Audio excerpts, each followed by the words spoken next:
The first arrow took his father in the throat, and the second pinned his mother to the burning wall of the camp. Thomas Whitlock, 10 years old and small for his age, had been kneeling in the shallows of the Scioto, searching for mussels with his bare hands, when the Shawnee came out of the cane like shadows given teeth. It was an autumn morning in the year 1700, the Ohio River running low and golden under a sky pale with coming frost. Their little clearing on the south bank seemed a world apart from war. Corn high in the patch, smoke rising lazy from the half-faced camp, his father humming an old English tune while mending nets. Then the air split with the hiss of arrows. William Whitlock rose with a choked cry, clawing at the shaft buried deep in his neck. Blood sprayed bright across the water.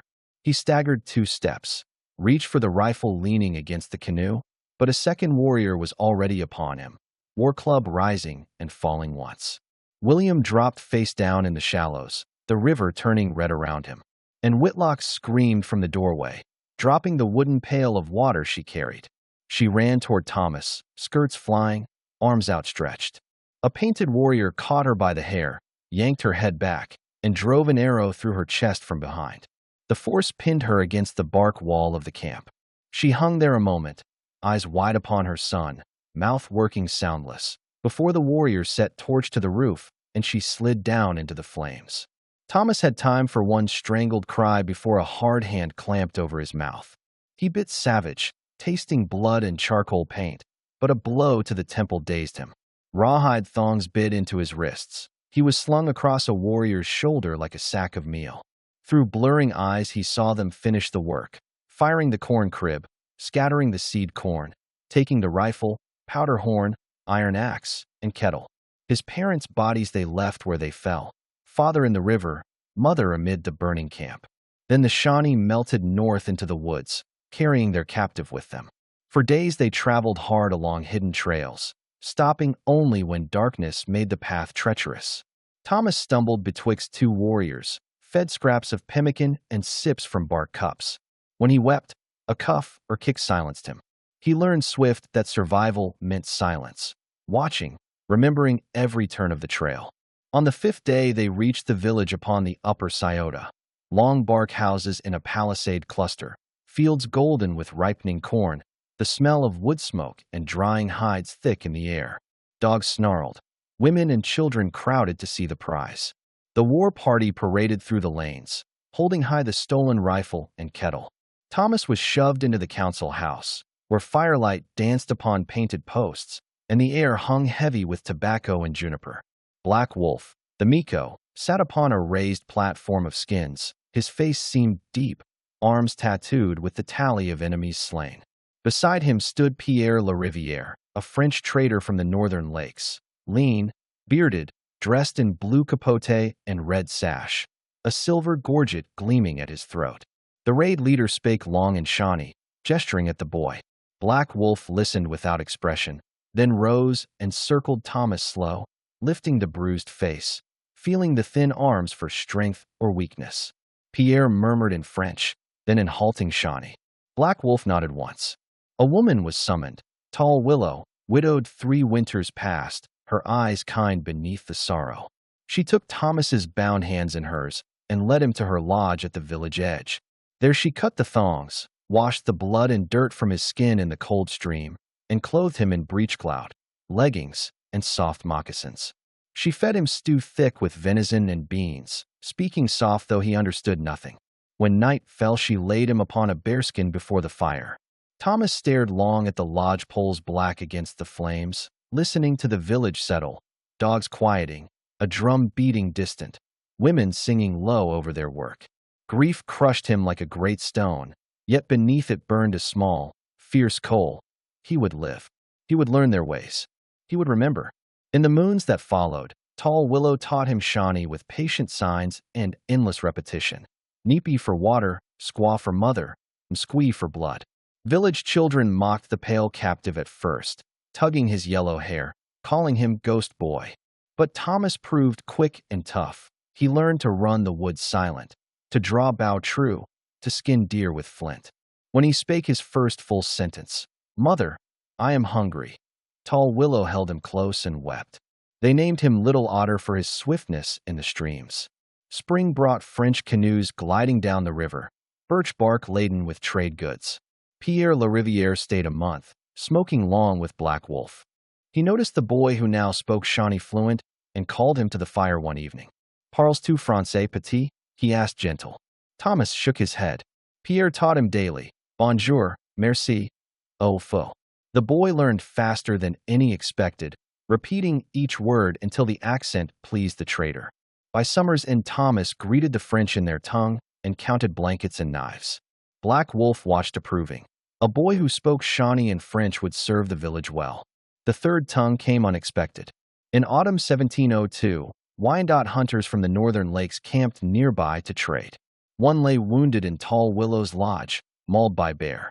Thomas tended him faithful, and the grateful warrior taught him his language, words for lake, brother, enemy. Soon Little Otter spoke 3 tongues, bridging worlds that I'd won another wherry across the Ohio waters. Yet in his heart he remembered the arrows, the burning camp, the faces of the parents he could never bury. And farther east, English traders began to whisper along the trails. The boy stood upon the edge. Thus begins this forgotten account from the contested Ohio, a child stolen and remade, whose 3 tongues would one day hold the fragile thread betwixt peace and greater war upon a frontier where every word carried life or death. If the lost voice of a boy torn betwixt 3 worlds hath gripped thee, dear listener, then subscribe, like, comment, and share these tales afar, that more legends born in blood and silence upon the early American soil may rise again, and better stories yet be told. The winter of 1703 wrapped the Shawnee village upon the upper Scioto in deep snow, and Little Otter, once Thomas Whitlock, grew taller and stronger in his 11th year.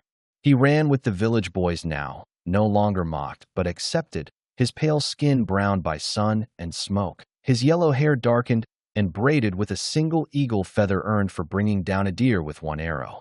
Tall Willow watched him proud, calling him Needies, my friend, as well as son, for he had become quick and useful, gathering wood, tending the corn cache, carrying water from the frozen stream. Yet the 3 tongues he carried set him apart. When French canoes returned in the spring of 1704, 4 great birch-bark vessels gliding down from Detroit, with Pierre Lariviere at their head, Little Otter stood upon the bank to greet them in flawless French. Bonjour, Monsieur Pierre. Bienvenue au village de Black Wolf. The trader's eyes widened in delight. He lifted the boy aboard the lead canoe and presented him with a small steel knife and a length of blue ribbon. That summer Pierre stayed longer than before, teaching Thomas not only more words but the ways of trade, how to weigh beaver pelts, how to bargain without giving offense, how to read the small marks upon French coins. Black Wolf listened to the boy translate every counsel, nodding approval. The Shawnee gained better terms than neighboring villages, more powder, more kettles, less watered brandy. Little Otter became the village's voice to the white north. But the third tongue brought danger. In the autumn of 1705, a larger party of Wyandot arrived. 30 warriors from the Petun and Huron remnants settled near Detroit, led by a chief named Sastaretsi. They came seeking alliance against the Iroquois who still pressed from the east, and to warn of English traders creeping westward from Pennsylvania. They camped beside the village for a moon, hunting together and smoking long councils. Little Otter, now fluent in Wyandot from the wounded hunter's teaching and further lessons, moved freely betwixt the lodges, carrying talk of war belts and hunting grounds. One night in the Wyandot camp, around a fire separate from the Shawnee, Sastaretsi drew the boy close. "Thou speakest our tongue like one born to it," the chief said low in Wyandot. "Yet thy skin is pale, and thy eyes the color of lake ice. Tell me true, whence comest thou?" Little Otter hesitated, then told the story he had never spoken aloud since the raid. The arrows upon the Scioto, the burning camp, the parents left unburied. He spake it in Wyandot, the words coming easier than English now long buried. Sastaretsi listened grave, then placed a hand upon the boy's shoulder. "The Shawnee took thee in war. That is our way. But the English are wolves. They come not to hunt beaver, but to take the land itself. When the time cometh, thou must choose whose voice thou wilt be." Little Otter nodded silent, the old grief stirring like embers under ash. That winter, Pierre brought news that chilled the village. English traders from Pennsylvania had reached the Allegheny, building small posts and offering better prices for furs than the French. Some Shawnee hunters had traded with them in secret, bringing back English wool and stronger rum. Black Wolf called council. Pierre argued fears for loyalty to France, the old ally against the Iroquois. But younger warriors whispered of English goods and of the growing numbers of white settlers pushing over the mountains. Little Otter translated every word, his voice steady though his heart pulled three ways. In the spring of 1707, trouble came swift. A mixed party arrived, French traders with Wyandot escorts, bearing gifts from the governor at Detroit and a message for Black Wolf. The English must be driven back. They asked the Shawnee to send warriors east to burn the new Pennsylvania posts. Black Wolf pondered long. Many elders favored peaceable trade with both sides. Younger men burned for war belts. Little Otter stood in the council house, translating the French demands into Shawnee, then the Shawnee debates into French for Pierre and the Wyandot. At the end, Black Wolf rose. "We will not raise the hatchet yet," he declared. "The land is wide. Let the white men trade, but let them not settle." Pierre's face darkened. He argued hot, warning of French anger. When council ended, he drew Little Otter aside. "If thy village turneth from France," he whispered in French, "the canoes will come no more. Tell Black Wolf this." Little Otter carried the warning, but Black Wolf only smoked silent. That summer the English came. 3 traders from Pennsylvania, rough men in wool coats, leading pack horses heavy with blankets, knives, and rum, reached the village unannounced. They set up in the clearing, spreading goods upon blankets, offering prices higher than Pierre's. Village folk crowded eager. Little Otter watched wary, for these men spake English, the tongue of his forgotten childhood, stirring memories of his mother's hymns and his father's voice. One trader, a scarred man named Josiah Trent, noticed the pale boy speaking Shawnee and called him over. "Boy, thou art English-born," he said low in that half-remembered tongue. "We heard of a family slain upon the Scioto years past. Art thou the Whitlock lad?" Little Otter froze. The name Thomas struck him like a blow. Trent pressed close. "Come with us when we leave. We will take thee back to Pennsylvania, to English folk who will raise thee proper." For the first time in years, Little Otter felt the pull of his old world. He saw his mother's face in memory, heard her singing by the fire. But Tall Willow stood nearby, watching anxious. Black Wolf's eyes followed from the council house door. That night Little Otter lay upon his bearskin, staring at the lodge fire. 3 tongues warred within him. Shawnee of his mother now, French of trade and alliance, Wyandot of northern kin, and buried deepest, English of blood and birth. He rose before dawn and went to Black Wolf. "I will stay," he said in Shawnee. "This is my village." Black Wolf placed a hand upon his head. "Thou art my son." The English traders left disappointed, their goods half sold. Pierre returned in autumn, colder than before. Little Otter stood taller now, 13 summers, his voice changing. He was the only bridge betwixt the worlds pressing upon the Ohio, French north, English east, Wyandot lakes, Shawnee home. Yet bridges, he began to learn, are oft the first burned when enemies meet. And farther down the great river, war belts were already being woven. Thus the boy grew into his gift and his burden, a voice for 3 peoples upon a frontier where words could buy peace or kindle war, and every choice carried the shadow of betrayal. The year 1708 brought the first open clash upon the Ohio waters, and Little Otter, now 14 summers and grown tall, as many warriors, found his 3 tongues tested in blood. French canoes came early that spring, more than ever before. 6 great vessels laden heavy with powder, muskets, and brandy. Pierre Le Riviere led them, his face harder than in past seasons, for word from Quebec was grim. English traders had built a log house upon the Allegheny, and Pennsylvania governors spake of claiming the whole Ohio country for their king. Pierre called council in Black Wolf's lodge the first night, smoke thick and voices low. "The English are wolves," he declared in French, Little Otter translating swift into Shawnee. "They will not stop at trade. They bring families, clear land, build forts. If we let them root, the Shawnee will be driven west like the Huron before you." Black Wolf smoked long, eyes upon the fire. "The English pay better for skins. Their rum is stronger, their cloth thicker. Pierre leaned forward. But France is your old brother. We fought the Iroquois together. Send warriors east with my Wyandot friends. Burn the English house before it groweth strong. Little Otter's voice remained steady as he carried the words, yet his heart beat uneasy. He remembered Josiah Trent's offer years past, the promise of return to English folk. The council ended without decision. Younger warriors favored French gifts. Elders wished trade with both. That summer English traders returned bolder. 5 men with 20 pack horses, led by Josiah Trent himself. They camped outside the village, spreading scarlet cloth and bright kettles upon the ground. Village folk crowded eager, for French goods had grown scarce since Pierre's warning. Trent sought little Otter the first evening, drawing him aside beneath a sycamore. "Thou hast grown, lad," he said low in English, the tongue stirring ghosts in the boy's mind. "We have not forgotten thee in Pennsylvania. Thy uncle in Lancaster still seeketh word of his brother's son. Come with us now. We will take thee home." Little Otter felt the pull sharp as a fishhook. Visions of English cabins, church bells, his mother's forgotten hymns. Yet tall Willow's face rose before him, Black Wolf's trust, the lodge that had become home. "I am Shawnee now," he answered in English, the words rusty upon his tongue. "This is my village." Trent's eyes narrowed. "The French fill thy head with lies. They use thee as a dog on a leash. When war cometh full, they will cast thee aside."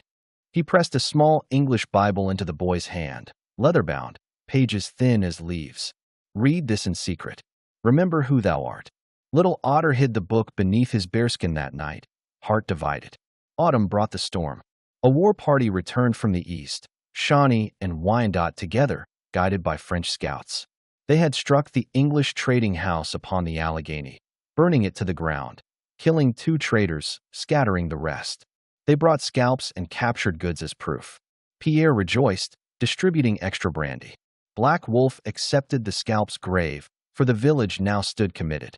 Yet runners came swift from the east. English traders vowing vengeance, Pennsylvania raising rangers to guard the trails. More dangerously, some Cherokee towns, old enemies of the Shawnee, had taken English trade and promised aid against French allies. Little Otter translated the tidings in council, voice steady though dread gnawed him. Winter 1709 to 1710 was bitter, snow deep and game scarce. Hunger stalked the village, children cried at night. Pierre's canoes came late, frozen rivers delaying them. When they arrived, goods were fewer, prices higher. Black Wolf called Little Otter to his fire one stormy night. "Thou art my son in all but blood," the Miko said slow in Shawnee. "Yet thy tongues make thee more. Ride north with Pierre come spring. Speak for us at Detroit. Tell the French governor we stand loyal, but we need powder and corn or we starve." Little Otter bowed acceptance, yet fear stirred. Detroit was far, the lakes vast and cold. Spring thaw brought worse news. A captured English trader, taken on the trail, was brought to the village, bound and bruised. He spake through Little Otter, who translated reluctant. "The English build forts now upon the upper Ohio," the man said defiant. "They claim the land by right of discovery. Any who trade with French will be counted enemy." Black Wolf ordered the prisoner held, not killed, yet. That night Little Otter slipped away to the captive's guarded lodge. "Why do the English come?" he asked low in English. "The land is wide." The man looked upon him pitying. "Because kings in London grant it to companies, and companies sell it to settlers. They will come by hundreds, then thousands. No tribe can stand alone." Little Otter left troubled, the hidden Bible heavy in his pouch. In May he departed north with Pierre's flotilla, 6 canoes, Wyandot paddlers, trade goods for Detroit. The journey took a moon along rivers and portages, lakes vast as seas.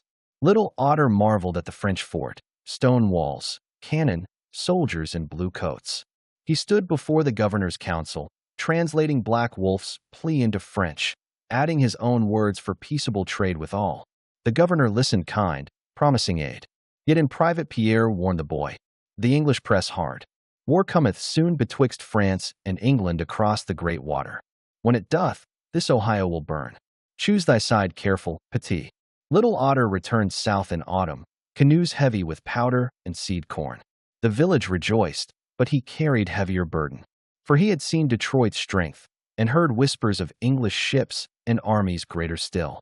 He was 15 now, voice deep, body strong. Warriors looked to him for counsel, tall willow for comfort. Yet the three tongues pulled him three ways: Shawnee home, French alliance, English blood. And in the east, war belts were tied tight.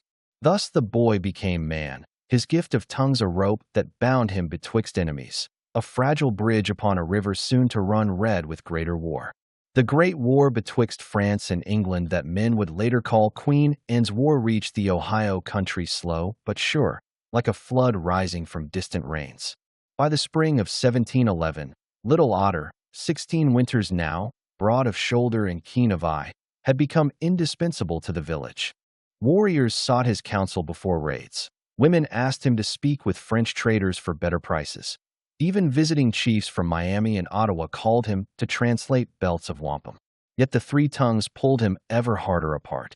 Pierre Larivière returned that year with grim tidings from Detroit. English ships had taken French posts in the far north, and Pennsylvania Rangers patrolled the Allegheny trails. The governor demanded Shawnee warriors join a great strike eastward, burn English settlements, drive the traders back beyond the mountains. Black Wolf called full council beneath the great elm at the village center. Little Otter stood at his side, translating Pierre's urgent French into Shawnee. Then the elder's cautious replies back again. "We have fought the English before," Black Wolf said slow, "but their numbers grow like locusts. If we strike now and fail, they will come in thousands." Pierre argued fierce, promising French muskets and soldiers. Younger warriors shouted approval, waving scalps from past raids. Little Otter's voice remained even as he carried the words, yet within he felt the storm gathering. That summer brought the first direct blow. A mixed war party, Shawnee led by Black Wolf's hot-headed nephew Red Hawk, guided by French scouts and Wyandot allies, marched east toward the new English log houses upon the upper Ohio branches. Little Otter went with them at Black Wolf's command, carrying messages and translating for the French officer. They struck at dawn, a small English trading post with half a dozen men and their families. Arrows set the roofs ablaze. Muskets answered from loopholes. The fight was short and bloody. 3 English fell, 2 Shawnee. The post burned, goods scattered or taken. Yet as the warriors withdrew with scalps and prisoners, Little Otter saw the faces of the English women and children, pale, terrified, bound for the long march west. One small girl, scarce 8 summers, wept in English for her mother slain. The sight struck him deep, stirring memories of his own capture. He walked apart that night, the hidden Bible heavy in his pouch. Red Hawk noticed his silence and mocked him before the fire. "The pale boy groweth soft. He speaketh English in his sleep." Little Otter met his gaze steady. "I speak what is needed to keep us alive." Red Hawk laughed, but Black Wolf watched thoughtful. Winter 1712 to 1713 brought hunger again. French supplies came late. English traders vanished from the trails. Rumors reached the village of great English victories in the east. Forts taken, French ships sunk. Pierre arrived half-frozen in February, bearing orders from the new governor. All tribes must strike harder or lose French protection. Black Wolf resisted. "We fight when it serveth us, not when French governors command from stone houses far away." Pierre left angry, promising no more canoes until the Shawnee proved loyalty. That spring English traders returned, cautious but bold, offering double prices for furs and whispering of peace if the Shawnee turned from France. Little Otter translated their offers in secret council. Some elders listened eager. Younger warriors called it betrayal. Red Hawk challenged Black Wolf openly. "The French grow weak. The English grow strong. We should take their goods and keep our freedom." Black Wolf's authority wavered. Factions formed. Old men for caution, young for English trade, a few still loyal to France. Little Otter walked the knife's edge, trusted by all, yet belonging fully to none. In the autumn of 1713, tragedy struck swift. A large English party, 20 traders and rangers from Virginia, came openly to the village, bearing gifts and a white belt of peace. They asked counsel with Black Wolf, offering alliance against French tyranny. Little Otter translated every word, heart-pounding. The English leader, a captain named Fairfax, spake fair, promising protection from French demands, free trade, No settlers upon Shawnee hunting grounds. Many warriors nodded approval. Even Black Wolf seemed swayed. But Red Hawk and his followers had ridden north to a French outpost, returning with Pierre and 20 soldiers in blue coats. They burst into the council unannounced, muskets primed. "Traitors!" Pierre shouted in French, Little Otter's translation ringing sharp. "Ye parley with enemies of the king." Fairfax rose calm. "We offer peace and plenty. France offereth only war and hunger." Chaos erupted. Shouts in 3 tongues, warriors reaching for weapons. A French soldier fired first. Then pandemonium. Muskets cracked, arrows sang. Little Otter threw himself before Black Wolf as a ball struck the Miko in the chest. The old man fell gasping. In the melee, 10 lay dead. English, French, Shawnee. Fairfax and the surviving traitors fled east. Pierre withdrew north with his soldiers, vowing vengeance. Red Hawk stood triumphant amid the bodies, but the village mourned. Black Wolf lingered 3 days, blood bubbling with each breath. On the last night, he called Little Otter to his side. "Thou hast been my true son," he whispered in Shawnee. "Now the people divide. Take Tall Willow and go, north to the Wyandot, or east if thou must. But live." Little Otter held the old man's hand until it grew cold. The village split. Red Hawk led the French loyalists north toward Detroit. Others scattered to kin villages. Little Otter, 17 now, carrying the weight of 3 worlds, stood with Tall Willow upon the ridge above the Scioto, watching smoke rise from abandoned lodges. "Where go we, my son?" she asked soft. He looked east, where the English trails lay, north, where French forts stood, west, into the deep wilderness. "I know not yet," he answered in Shawnee. "But I will find a path where words still hold power over blood." For the war had grown larger than any village, and the boy who spoke 3 languages carried now the burden of choosing which voice would speak for peace and which for survival. The Great War ended far across the sea in the year 1713, with treaties signed in places called Utrecht and Portsmouth, but upon the Ohio the echoes lingered long, and new fires kindled from the ashes. Little Otter, 18 winters now, a young man tall and lean, his face marked with the first tattoo lines for deeds in raid and hunt, wandered the trails betwixt scattered villages with Tall Willow and a small band of those who followed neither French nor English wholly. They hunted the upper Scioto and the Muskingum, trading cautious with whoever offered fair terms, avoiding the growing forts and war paths. The Ohio country had changed swift in the war's wake. French posts strengthened at Detroit and along the Maumee. English traders pushed Boulder from Pennsylvania, building small houses upon the Allegheny and the heads of the Ohio Forks. Tribes shifted alliances like leaves and wind, some Shawnee bands moving west toward the Miami, others drawing closer to French protection. Wyandot and Ottawa held the northern lakes firm for France. Miami courted both sides. Little Otter became known along the rivers as the 3-tongued one, a youth who could speak for any party, carry belts without bias, translate lies and truths alike. Chiefs sought him for counsels, traders for bargains. Yet he trusted few, for he had seen how words twisted into weapons. In the spring of 1715, he guided a small French party southward from Detroit, Pierre Lariviere grown gray now, with 2 young officers seeking alliance with the lower Shawnee against English encroachment. They canoed the Maumee and portaged to the Scioto, Little Otter paddling strong and translating songs to keep the men's spirits high. At a large village upon the lower Scioto, newly gathered bands under a chief named Coyacaltha, they found welcome wary. English goods had come first that season, and many warriors wore scarlet cloth and carried English muskets. Pierre argued long in council for return to French loyalty. Little Otter translated faithful, yet added quiet words of caution in Shawnee. The French promise much, but their canoes come late when hunger bites. Coyacaltha listened grave, then offered only limited trade, no warriors for French raids. Pierre left disappointed, but not before drawing Little Otter aside. "Thou art wasted here, petit," he said in French, voice soft with age. "Come north to Detroit. The governor will make thee official interpreter, land, salary, a house within the fort. Thou couldst bridge the nations proper." Little Otter thanked him kind, but refused. "My place is upon these rivers.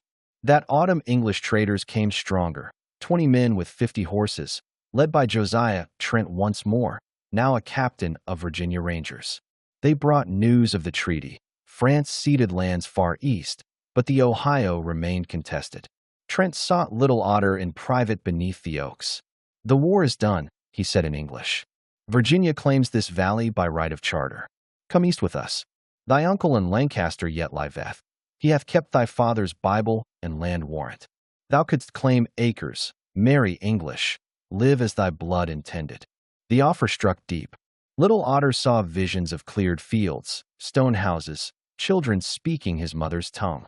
Yet Tall Willow's face rose before him, aged now, yet strong, and the graves of Black Wolf and others who had made him son. "I am bound here," he answered quiet. Trent sighed. "Then beware. Settlers follow traders. When they come in hundreds, no tongue will hold them back." Winter 1716 to 1717 brought hard choices. A great council gathered upon the Muskingum, Shawnee, Miami, Wyandot, even Delaware runners from the east, debating the English flood. Little Otter stood at the center, translating belts from every side. Some urged war, others peace, most caution. He spake last, voice carrying clear in three tongues. "The white men come not as brothers, but as grass that spreadeth after fire. French or English, they both take the land in time. We must stand together, trade with both, but let neither build forts upon our rivers." Many nodded approval. The council ended with belts of neutrality. No war upon English traders, but no French forts either. Little Otter's words carried weight, and for a season the Ohio held uneasy balance. He wed in the spring of 1718, a quiet Shawnee girl named Blue Sky, daughter of a Miami mother, her eyes kind and her hands skilled with quill work. Tall Willow rejoiced, building them a lodge beside her own. Their first child, a son with his father's gray eyes, came in the autumn of 1719. Little Otter lived then as interpreter and hunter, guiding parties, carrying messages, teaching his son the three tongues from cradle songs. Yet the peace frayed swift. By 1725, English surveyors appeared upon the upper Ohio, marking trees for Virginia grants. French built new posts upon the tributaries. Tribes quarreled over hunting grounds depleted by trade. Little Otter grew gray early, lines deepening about his eyes. He watched his children grow, 3 sons and 2 daughters, speaking Shawnee at home, French from visiting traders, English from the books he read in secret by firelight. In 1735, at 50 summers, he guided one last great council upon the Scioto, elders from every nation, seeking to hold the Ohio free. He stood at the fire's heart and spake in turn each tongue, weaving words of unity. But the young warriors listened less, eager for English rum or French muskets. That winter he sickened with lung fever. Tall Willow and Blue Sky tended him faithful, but the cough deepened. Upon his deathbed he called his eldest son, now a young man named Gray Wolf in Shawnee. Thomas in the English Bible he kept hidden. "Keep the tongues alive," he whispered weak. "They are bridges. Burn them not." He died peaceful beneath a wolf moon in 1736, wrapped in a blanket woven by Blue Sky, the small English Bible and a French rosary bead buried with him secret. The family scattered slow, some west with Shawnee kin, others north to Wyandot lakes, a few east where English settlements rose. Yet his blood endured. Descendants carried the three tongues faint but true. Interpreters in later wars, guides upon the rivers, voices betwixt nations when treaties were signed and broken.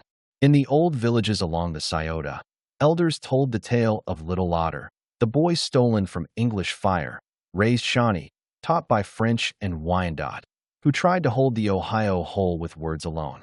And upon certain quiet evenings, when mist rises from the river and 3 tongues of wind stir the leaves, Shawnee south, French north, English east, old folks say they hear a young voice speaking peace across the waters. Thus ends this forgotten account from the contested Ohio, a child become bridge, whose 3 languages held brief against the tide that swept the frontier into greater storms. Though Little Otter, Thomas Whitlock, Tall Willow, Black Wolf, Pierre La Riviere, and the specific events herein are original creations, this tale draws loose inspiration from the early 18th century Ohio Valley's turbulent fur trade era and intertribal dynamics following the Beaver Wars. The region was a multilingual crossroads where French coureurs de bois from Canada, English traders from Pennsylvania/Virginia, and resettled tribes, Shawnee, Wyandot/Huron, Miami, vied for control amid depleted beaver grounds. Captive children often adopted into tribes became vital interpreters, speaking Algonquian, Iroquoian, and European languages to mediate trade and diplomacy.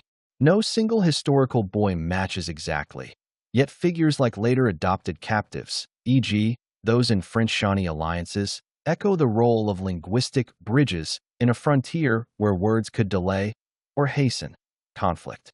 The era foreshadowed larger struggles like the French and Indian War, 1754 to 1763. This is a work of original historical fiction, reflecting the fragile alliances, cultural blending, and human costs of the early 1700s Ohio frontier, yet not a verified historical account.